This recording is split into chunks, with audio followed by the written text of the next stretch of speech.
In news from the crime beat tonight, another murder reported by police, this time in the Fox Hill community. Our Lloyd Allen was at the scene. Residents of the Fox Hill community are rattled this morning as another homicide is reported by police. Now, according to initial reports, that incident took place early Tuesday morning. When ZNS News arrived at the scene in the area of Raming Street in Fox Hill, we were met by dozens of residents still very shaken and saying that the adolescent victim did not deserve the unfortunate fate.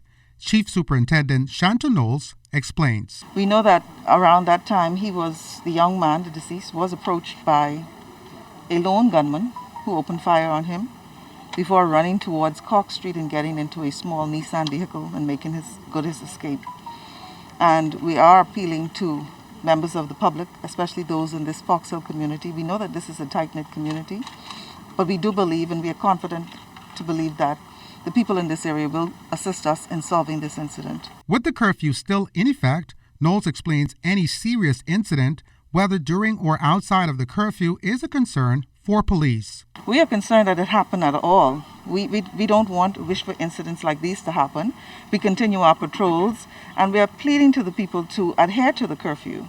Of course, we're still on the curfew, and so we need people to understand that the curfew means to stay within your communities, within your residence, if possible, and only leave if absolutely necessary. We have our patrols on the street. We have numerous officers on the streets, and we will continue to beef up our patrols in all areas, not just the Fox Hill community, but in every area, so that we can prevent, if possible, anything from happening. Also on the scene attempting to settle residents in the small community was Fred Mitchell, who added that one life taken is one too many. But it's a continuing problem, and all of us, all of the civic leaders, have to continue working together to see if we can get on top of damping down violence and to get community programs to get them engaged. And that's what I was just talking with the residents about. Police are appealing to members of the community or the wider public who may have any information regarding this latest incident to make contact so that closure can be offered to the family and the community.